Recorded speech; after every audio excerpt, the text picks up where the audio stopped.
So my name is Jeremy Newman, Policy Director with the Texas Homeschool Coalition. Instead of giving you a broad overview, I'm going to try and hit a couple of the specific things that have been brought up so far. So first I'll starting out on the STAR testing issue. The comment was made that STAR testing is not a UIL eligibility criteria. However, for the first 6 weeks of competition, there is an eligibility criteria that the public school teacher does not control, which is that you have to have made regular grade advancement from prior years.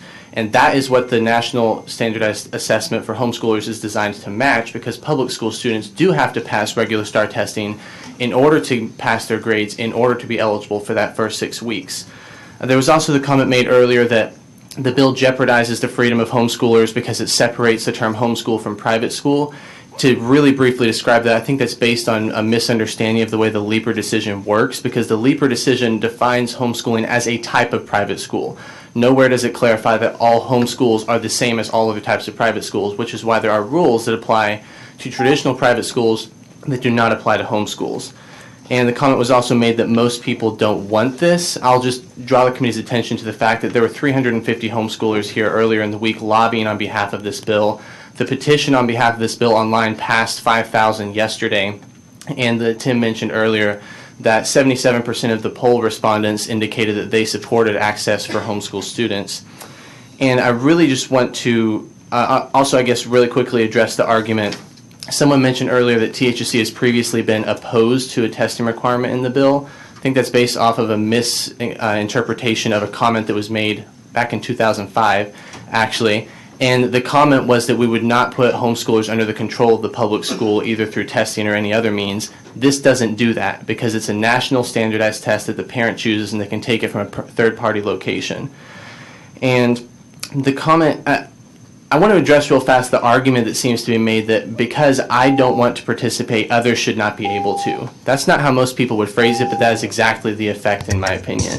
And from our perspective, it should just be the authority of each parent to make that decision for themselves. And we've heard from 10 or 15 parents and students already who would have made that decision. So right. I'll end there unless someone has questions. Senator Taylor has a question. Anything else you want to add? Is this my extra 3 minutes I asked for? No. So definitely not. The one other thing that I would add is someone made the comment earlier that this would affect 4-H participation. The state director of 4-H has said that this will not affect them, and the reason for that is that they come up with their own rules. So to the degree they follow UIL rules, that is discretionary. And so if they were to change, that would be because they decided to, not because the bill requires them to, and they have indicated they have no intention of doing that. So just to clarify, 4-H already allows homeschool participation. That's correct, and so obviously their rules are already different from UIL in that regard. All right. All right. Thank you, Mr. Chairman. Paul, you would introduce yourself for the record. Thank you, Chairman. I'm Paul Hastings, and thank you, Senators, for letting me be here. I just wanted to tell my own personal story. My parents, my mother came here when she was 17 years old. She immigrated to the United States. I was born shortly after, and I remember the day that she got her U.S. citizenship, actually.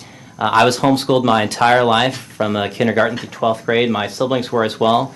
My brother went to Rice University and double majored in physics and math, as getting his PhD from Berkeley University this semester. My sister graduated with her associate's degree before she finished high school, and she was homeschooled as well. So all three of us were homeschooled all the way from beginning to end.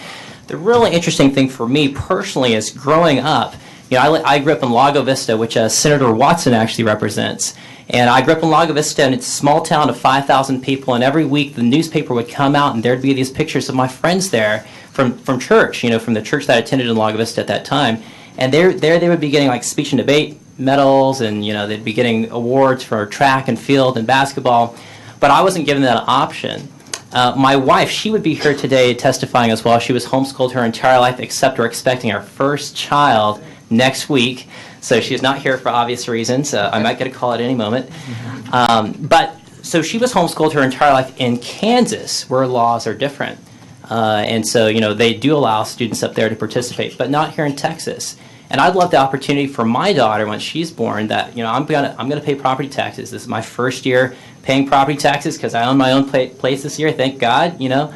But, you know, it's crazy, because if I chose not to pay property taxes this year to the local school district, my house would be taken away.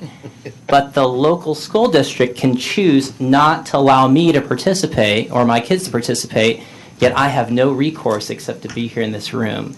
So I just really encourage you all, this is a matter of freedom for myself personally. I would be affected.